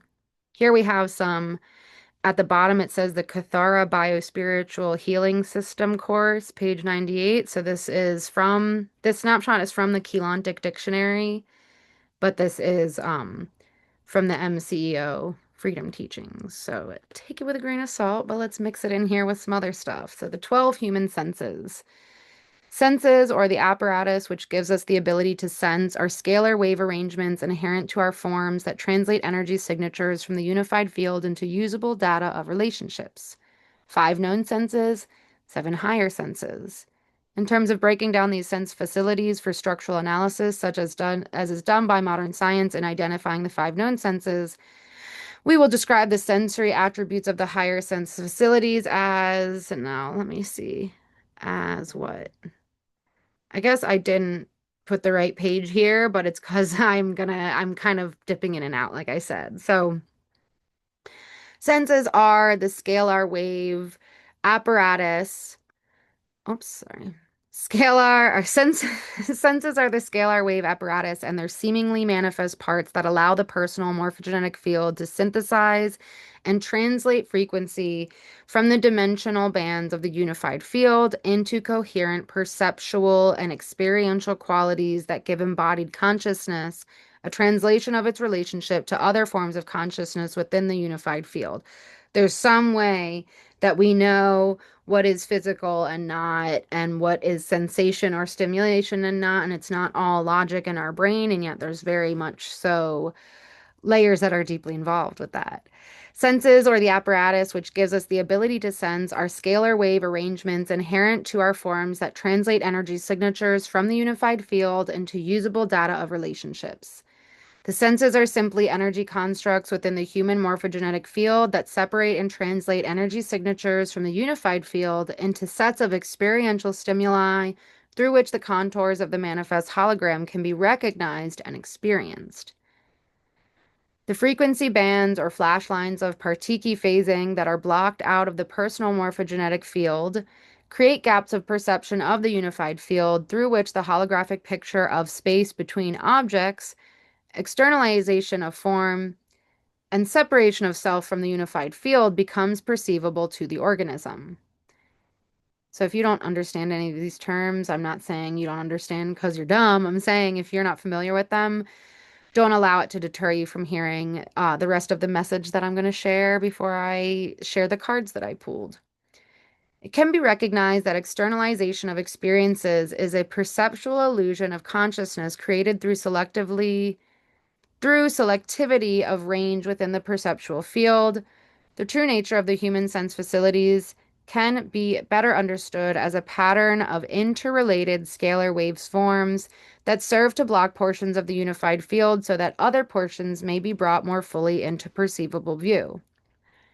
When viewing the physical apparatus through which the known human senses appear to occur as a part of a larger interwoven system of scalar construction, it will be easier to understand that perception is not a localized phenomena created by and limited to the identified organs of perception. The experiential capacities of even the 5 known human senses have much broader range than what is presently assumed or identifiable through analysis of the manifest sense organs. If one can understand that perception of manifestation itself as an effect of these greater scalar wave constructs, it will not seem so outrageous to consider the reality and integrity of sensing and perception beyond the presently identified sense facilities. I took these or some of these from this. I just didn't want to overload you with terms that you might not know. So there's the Nada Hova body and all of these terms that I left in here if you wanted to like screenshot and take a look at. But what I did is I put them into higher and lower dimensional senses here. So we have the lower dimensional senses being visual, sight, auditory hearing, tactile touch, olfactory smell, and sense of taste. And then the 7 higher dimensional senses are Merkaba sense, and this is manifestation, the circulation of consciousness and frequency accretion. Cellular telepathy, inner audio-visual direct cognition, reading energy signatures. Transmutation sense, molecular transmutation, shapeshifting. Transmigration sense, projection of consciousness. Transfiguration sense, bilocation, multiple holographic manifestations.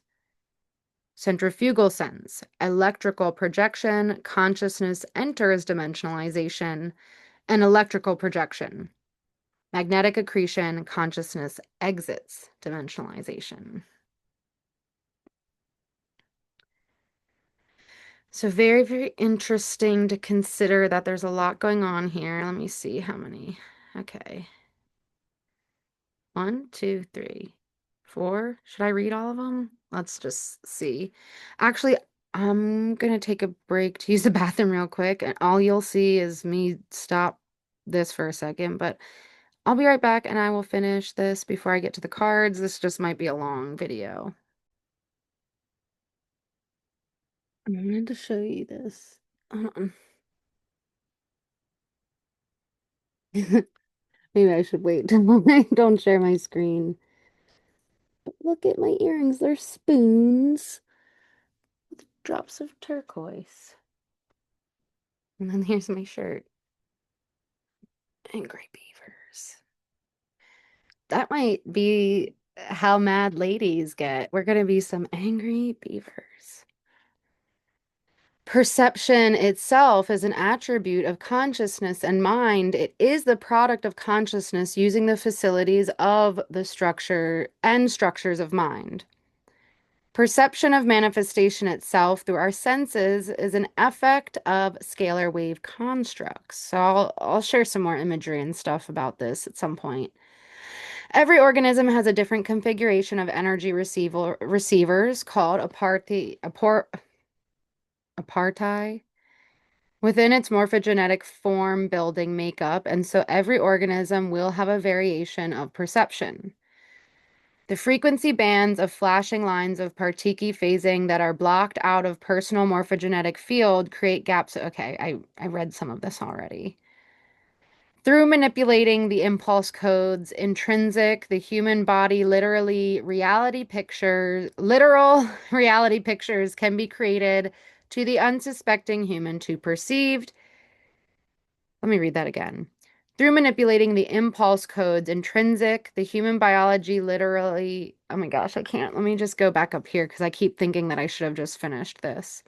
The frequency bands or flash lines of Partiki phasing that are blocked out of the personal morphogenetic field create gaps of perception of the unified field through which the holographic picture of space between objects, externalization of form, and separation of self from the unified field becomes perceivable to the organism.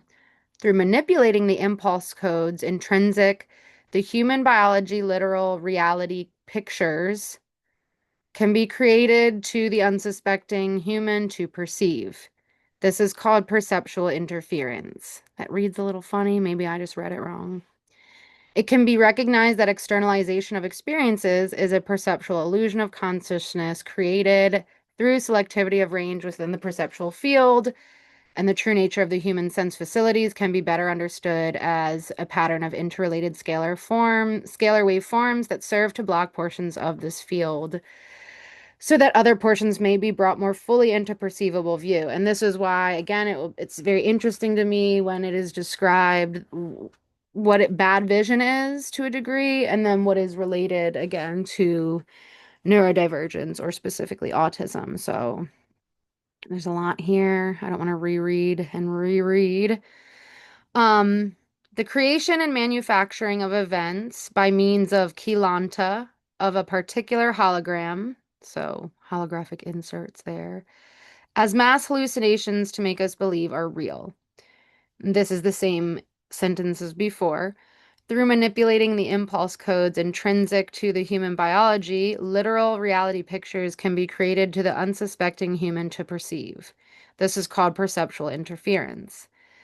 This are not mental images or simple hallucinations, but rather actual three-dimensional reality overlays called holographic inserts that emerge into the surrounding objective environment.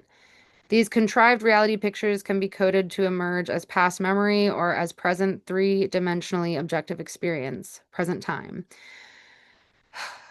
This is very real, and it's actually kind of scary, like recognizing something next to someone else and them being like so offended that you're like, this isn't real. That's a hologram. And not that everything here isn't holographic, but this is this overlay energy. Unlike simple hallucinations, the reality picture not only affects the individual or group who is being altered, but also affects anyone coming into the encoded perimeters of its boundaries. It's as if someone created a virtual reality picture for you to walk through, and its contours are so seamless compared to your real reality that you don't realize anything has changed. Higher sensory perception. This involves using those seven senses of the human organism that exist at a higher frequency than the five identified senses that we are familiar with. Okay, hold on. I'm not going to repeat myself. Okay. I think I can read all of this and then I will be there. Okay, so because these sense facilities themselves exist within the higher frequency bands of the human bioenergetic field, they're able to bring and translate through Kelon codes higher frequency data. Some can translate ultra low frequency also. So that's like sort of what I was referencing with the extremely low, the ELF frequencies. I mean, they're called ELF, extremely low frequency. Of course, I'm going to hear the ELF frequencies, okay? Um, and I'm mentioning this again, not that I'm not special, but not to be like, I'm not, or I'm so special and I'm the only one. No, but to be like, yeah, if you doubt that you could hear certain things, I'm sure you can. And the thing is, sound, loudness, perception, it's not just a thing. it's encoded information as well, and it's dimensionalized. So there's different things going on where it's quite a lot to be alive during a time where we have not, on purpose or by design in some way, been familiar with this holographic template that we exist in and upon. Sorry, I jumped because Bob jumped up very dramatically onto my bed next to me. Um, the energy that links the human to its soul matrix is high frequency energy. The higher senses of HSP are the facilities used to translate soul matrix information through the body into human awareness. So we have the personality matrix at dimensions 1, 2, 3, and then you have the soul matrix at 4, 5, 6. So if we're in a 3D dimension, a part of our consciousness has been stationed in the fourth dimension as we kind of like look down upon ourselves. It's not really that literal, but in some senses it is. And so you could say, like, yeah, like there's been almost like a distinct gap here with, the way that someone might not remember anything but this lifetime alone. And then they just, let's say, walk into one of these holographic inserts believing that reality is some prison the way that they have been fed it to be. And that can come across in a multitude of ways, whether it's that the bad aliens have imprisoned us, or the elites, or the Illuminati, or just like same shit, different day, and life sucks, and then you die kind of energy. And I mean, again, to each their own, but I'm just playing around with the energy here that the soul matrix is bringing in a layer of energy that is supposed to connect with the personality matrix and not just be disjointed or disconnected in a, I would say, harmful way. The development of HSP is a part of the human evolutionary path, and certain Keylonta codes or Keylon codes must be activated by energy impulses from the soul matrix to set in motion the latent codes within the quote unquote junk DNA that will direct the body through its electrical, chemical, and hormonal structure to translate the higher frequency information. So, at some point, you could say because our left brain is like translating the frequency into certain forms, that we actually don't need to know it all in that form, in that way. The starting point for developing HSP is emotional awareness. If the human species continues to repress and negate the emotional aspects of its being, which is now biologically capable of synthesizing, the logical mind will never discover the freedoms that exist beyond the limits of its present ideas. The logical mind or reasoning mind brings only half of the picture, so you will never understand the true nature of yourselves or your world if you do not put that partial picture together with the other pieces that exist within your emotional heritage. You cannot understand emotion by using the logical facilities alone. Emotion has its own logic, methods of synthesizing energy, and ideas that are unique unto itself. So, this is the idea that, yeah, we live in a 3D plane. What's aligned with that in the auric body layers? Okay, we have Gemini, we have the solar plexus, and in the auric body layer, we have the mental body. The second layer is the emotional body.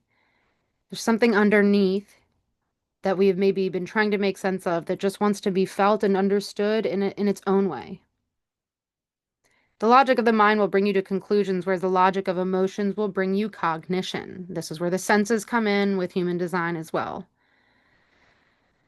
because that's what it's called, cognition. And which cognition do you have? Well, for me, I have touch sense. Um,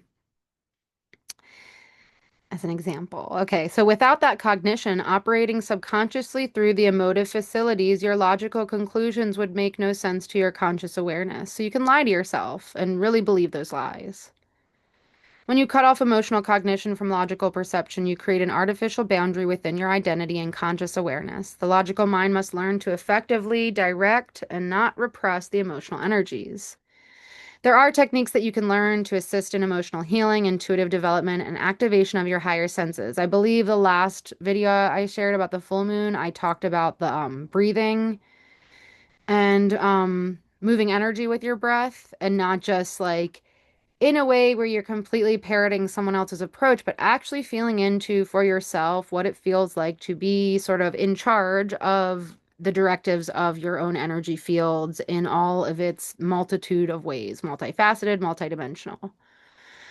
So the techniques may make you little okay. The techniques may make little sense to your conscious mind because presently you do not consciously understand the working of these internal energy dynamics. To evolve the emotions and intuitions effectively, you must manipulate the Kelon codes contained within your cells, and you cannot do this without direction and knowledge supplied by your soul matrix. In setting the conscious intention to link with the energies of the soul matrix, you open the door for the needed information to enter your conscious awareness. So you could say that that's what I'm inviting in here in the safest and soundest of ways. Safe meaning sound. Isn't that interesting? Didn't think about that. For this reason, of its primary importance that you develop For this reason, it is of primary importance that you develop the conscious ability to communicate directly with your soul matrix. As long as your logical mind refuses to learn the subtle dynamics of energy direction through the mind, you will not be able to bring your awareness the knowledge you need to effectively clear the emotional energies. As long as you allow the logic to rule, you will not grow to understand the logic of the higher senses. If you are to integrate with the soul matrix, if you are to become fully human, drugging emotions out of existence and fearing the power of your emotions will not promote healing. Your first responsibility is to be healing yourself through certain emotional energies and allowing the energy of your soul matrix to flow into your biological form, which if we are not allowing to be okay when something doesn't feel that great, but we have a sense that it's leading to something else, we can continuously hijack our own selves during this process by stimulating numbness so that we're not feeling or perceiving feelings. Um, Only you have the ability to awaken yourselves, to see the reality beyond the illusions of your three-dimensional world. I'm laughing because my nickname's Tree. This is a three-dimensional world for me. Three-dimensional world, and to experience realities free from the disease, sorrow, and confusion that your polarized perceptions create. And this is part of my intention with saying I want to talk about autism and EDS, but not through the lenses of disorder and disease. And if you want to watch that, you'll see what I mean. It's about moving different frequencies in different manners. So much wonder awaits you as you awaken to the truth of your heritage and take your rightful place within the universe. We suggest that you muster courage to leap out of the bowl of your limited ideas and perceptions and begin to explore the strange new world of multidimensional reality, an identity that flashes by everywhere around you. Human emotion is the key to human salvation. For it is through the perceptual structures of the emotional facility that truth can be discerned. I'm actually going to pause this really quickly again to add something. Like I said, this is just going to be a longer recording. I was like, maybe I'll separate them like I did last time, but I didn't, and we'll see how that goes. Okay, safe and sound. What I added here was the etymology of the word safe. Self, unscathed, unhurt, uninjured, free from danger or molestation, in safety, secure, saved spiritually, redeemed, not damned, protected, watched over, assured of salvation, uninjured, in good health, safe, which is related to salus, good health, healthful, soul, whole, well kept. Rescued, delivered, protected, left alive, unkilled, not exposed to danger, free from risk. Sure, reliable, not a danger. The sense of conservative and cautious is from 1823. It has been paired alliteratively with sound. Good health, in good health, safeness. So you could say here, Gemini energy is more like shoulders, arms, hands, fingers. Taurus energy is the throat and the senses. And that's the emotional body as well. And I feel often when I'm like, we should feel our feelings and talk about our emotions, people are thinking I'm speaking from a psychological narrative when I'm more so speaking from what the Keylontics perspective just brought up. So let's lean into this energy here where I pulled some cards from yes, both the sidereal Gemini moon and the tropical Cancer moon. For the Gemini moon, we have breast, nourish me, And for Cancer moon, we have small intestine, fuel me up. And this was interesting to me because breast is a Cancer energy and intestine is a Virgo energy. So there's like a more bridging and weaving being reflected here. And I already mentioned the nourishment that I feel comes with feeling things and being aware, this conscious intention that isn't so much about effort and all these things to do. It's like being with yourself, not needing to know it all. Let me take a look at what some of this says. I don't know. Oh, breast. Last for the full moon, we had genitals. Now we have breast. And this is like the mother's milk energy. And I want to note that when we're talking about the personality to the soul matrix, this is also like first dimension to the fourth dimension, Aries to Cancer. So with Aries, we have the mammillary glands, which produce a certain milk of the brain, and then they at some point in different ways transmute and transform and shift down to the mammary glands into the milk of the breasts. And so this is a little bit of that relation of like milk and honey in some way. And then when we look at the small intestine and its relation to not just Virgo energy, but yes, like there's a lot of emphasis on solar plexus, but also marrow. And marrow exists not just in the bones, but many places in the body where there's an oil that fuels us. And it's beyond just the means of science and the black and whiteness of it all. Am I receiving the care I deserve? How can I honor the balance of feminine and masculine energy within me? How can I show myself more compassion and self-love? And what is something that I not only want to accept, but also honor about myself?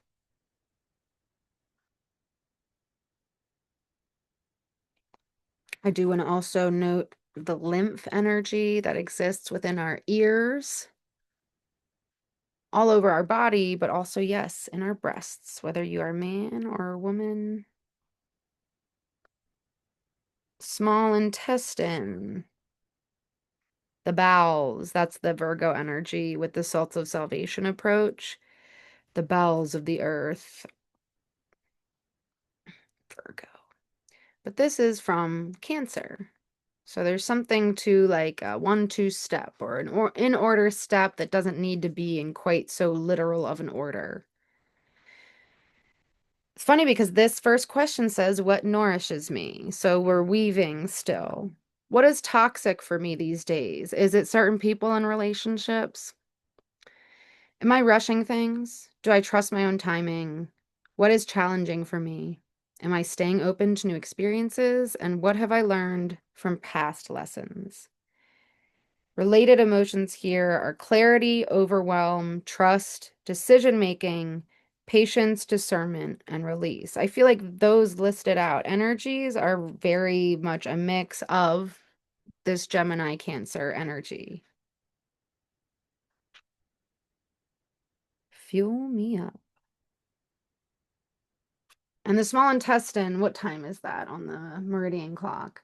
That's 1 to 3 p.m., which is supposed to be when like you chill. You're letting your small intestine sort what goes where, what's harmful or not, and where it should go in that regard from that point onward. In the meridian clock, it's opposite the liver, which has a similar but different job, connected to the gallbladder and bile in certain ways of transforming the food and energies we intake and consume.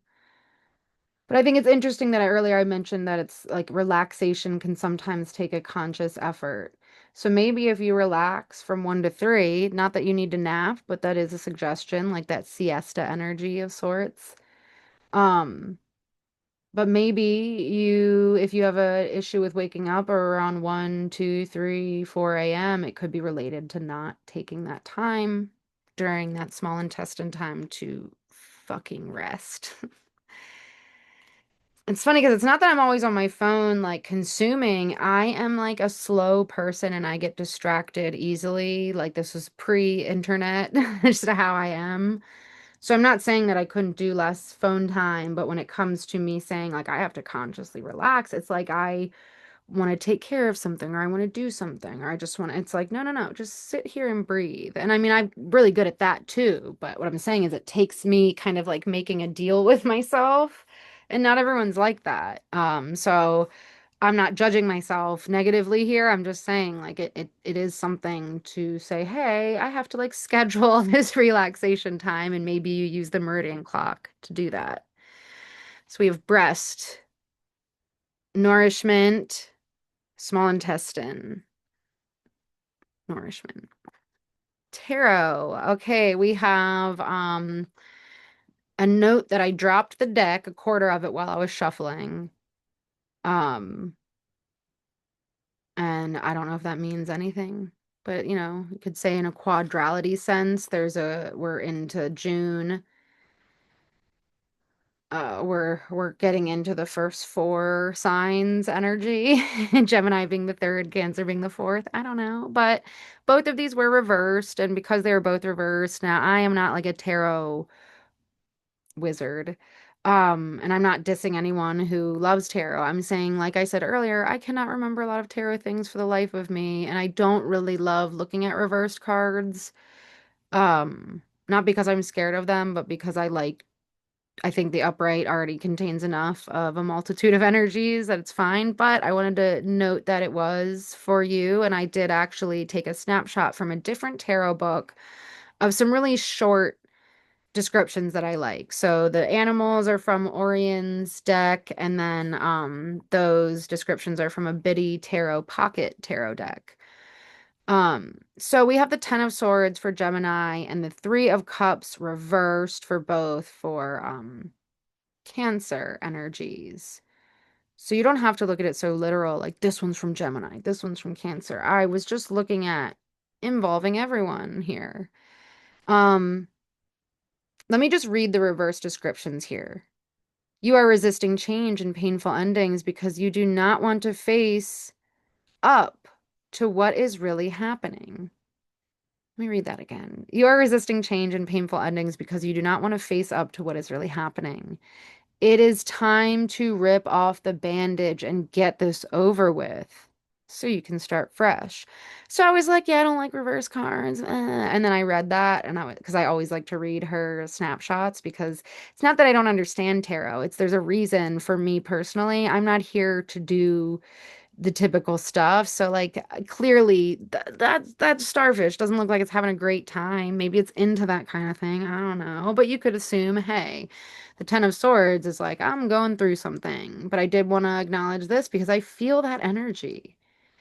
The sweet, sweet tenderness of this time of year doesn't always come off like tender. I love it. It's like how uncomfortable I make people because I'll be so sweet and jolly and gay and they're waiting for me to like not, it's like not that I am only sweet and jolly and gay, but I am very sweet and tender in a certain way and it makes people uncomfortable because I'm like I don't know how to explain it, but it's, the tenderness isn't always a welcoming energy, especially if you're not used to receiving and giving love in a more open way.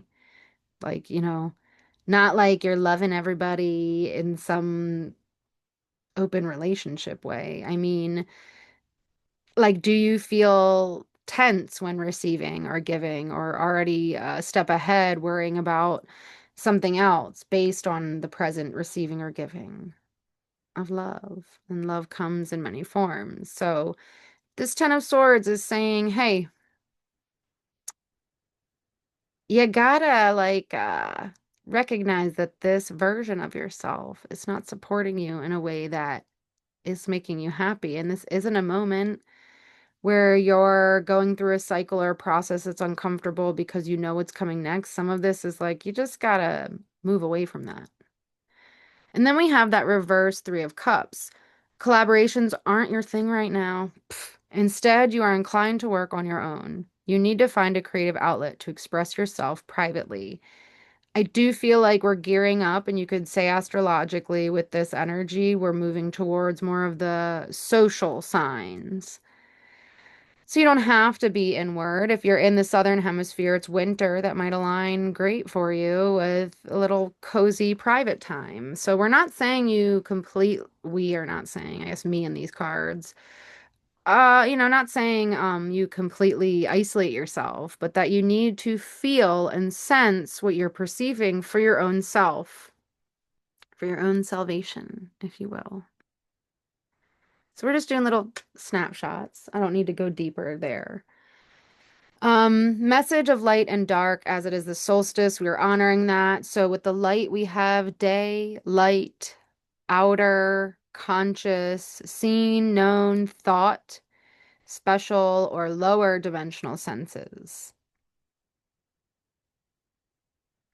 Wait a second.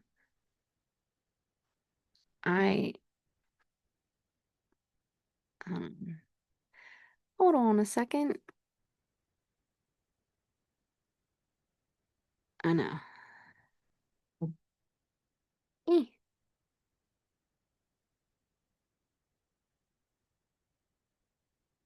okay.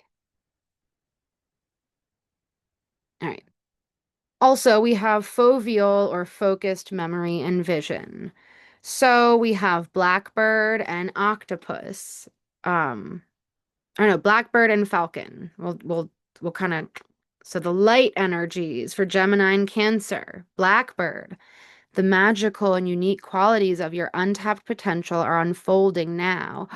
Oh, like I said, I pulled these right before I pressed record for this. I went outside and took pictures, and then I'm pretty quick with, like I said, I got some kind of Virgo energy where I'm like, I want to make it all pretty.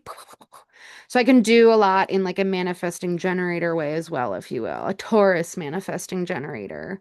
So, the unfoldment, like I mentioned earlier, there's an unfoldment or an enveloping flowering. Untapped potential, maybe it's related to this emotional sensation that we mentioned. So this is conscious, this is known, this is seen, there's a part of this that you have not released, a part of yourself and this untapped potential. For the tropical Cancer new moon, we have Falcon. Use your keen perception and skill in making decisions. Do not delay. I think this is very interesting. I actually didn't take this into account, but now that I went into that whole thing about the human design authorities, like waiting till you feel a certain way with the emotional center, whereas the spleen and the sacral center are more immediate. And so, no, you don't need to identify or live your life per the way your chart or those charts lay out. But I mentioned all of that for some reason. And we also went over perception and senses. So here we're adding in skill. Skill is related to this untapped potential. And it says it's unfolding now. Do not delay. And I said it earlier, I feel like this is a time to be very serious about certain things. And maybe part of that is also being seriously silly. But let's look at some of this undercurrent going on with these same energies. We have the dark, night, dark, inner, subconscious, unseen, unknown, felt, higher dimensional senses, peripheral memory, and vision.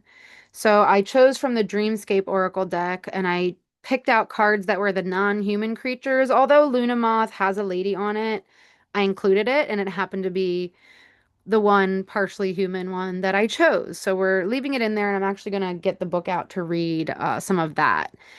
But what we have for this sidereal energy is the octopus, which makes sense to me, this multifaceted shapeshifter. And I'm not saying that in a negative way. I think it's a beautiful energy. And it also makes me think of Resident Alien. Okay. Um, and then we have Luna Moth. And this is the Cancer energy. And I do feel like that energy feels very fitting for Cancer energy, where it's not just about like this feminine energy, but the Cancer being at that fourth dimensional level and connected to this soul matrix energy. Like there's some, like it literally like that chrysalis phase or whatever, even though we're talking about a moth here, it's still the same energy. People mostly speak about the butterfly there. So let's look at octopus first. The octopus is a highly intelligent vertebrate whose skin contains chromatophores, which allows the octopus to adapt to any situation. Did I pull this for another thing? They are a symbol of multitasking due to the actions all their limbs can handle at once. So that Gemini energy, the arms. Um, if the octopus has come into your life, it may be time for you to juggle all the tasks you have going on right now.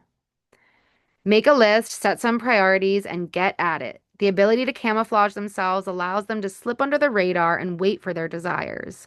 You can call upon the octopus energy to help you wait until the right moment to get what you want. Overall message here being time to prioritize and get things done. Patience and intellect lead you to success. So patience and intellect. And there's something to, like I said, not needing to know it all, but also listening to your own self enough that you feel the sensations and read them clearly enough for yourself. So there's clear senses and relating all these higher and lower dimensional senses so that you can act in the now while also developing like this version of yourself, if you will. Um, Luna moth. A Luna moth lives only for a short time, or for only a short time. Within that period, they mate, eat, and then die, only to have their offspring carry on their legacy. Their unique coloring attracts much interest. Their wings appear to glow, and they have circles that look like moons on them. Some cultures associate the Luna moth with a symbol of transformation and change, while others suggest that it represents a person's soul as it leaves a dead body. No matter where you place the Luna moth's spiritual virtue, it is a stunning specimen of Lepidoptera. Meanings here, it's time to transform bad habits into good ones. Take a healthy break from your obsessions to gain revelation. So earlier I mentioned that addictive energy that I don't always love how people talk about it, but you know, the feeling and then sensation that occurs when a part of you is like, oh, I should or shouldn't do ABC, and then you don't listen to that, and then what happens after and how you can go, oh, I should have listened to myself. You know that.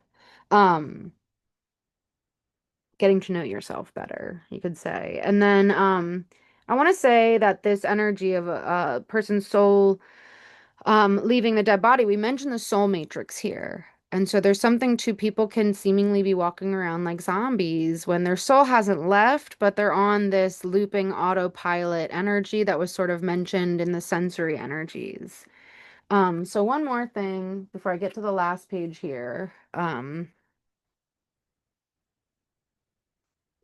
Blackbird. Mystery, hidden potential. I embrace and open to the mystery and magic in life. Blackbird calls you to the unseen realms.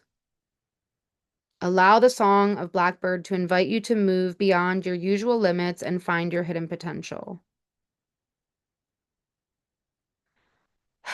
Allow yourself to push past the ordinary boundaries and take the journey with Blackbird.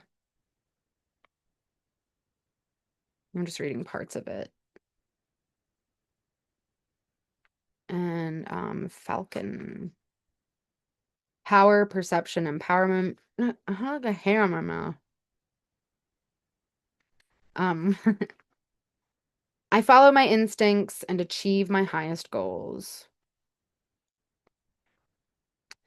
So, Falcon directs awareness to the third eye chakra. So, they're talking about Horus here, but we don't have to focus on that. Um, Also, third eye could be related to the pituitary, some relate it to the pineal, the light consciousness meter.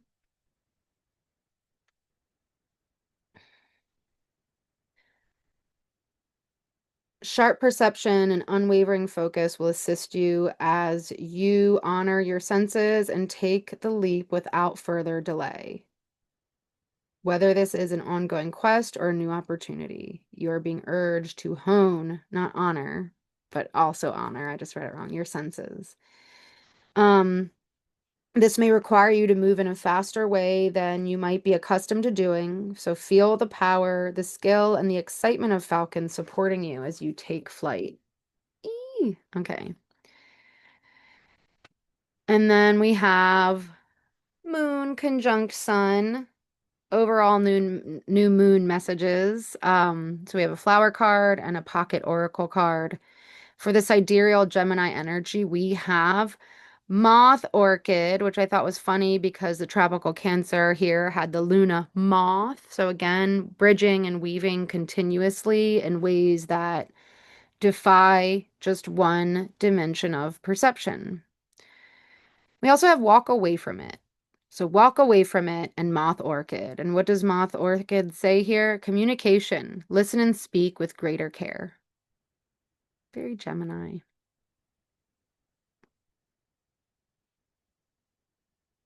And then we have Cancer, tropical Cancer, new moon and sun.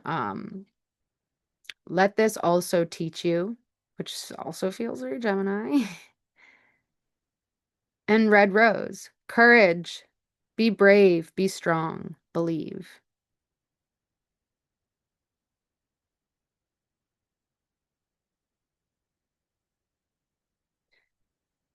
There's something to also having like nearly immediate hindsight in certain situations and acting on that.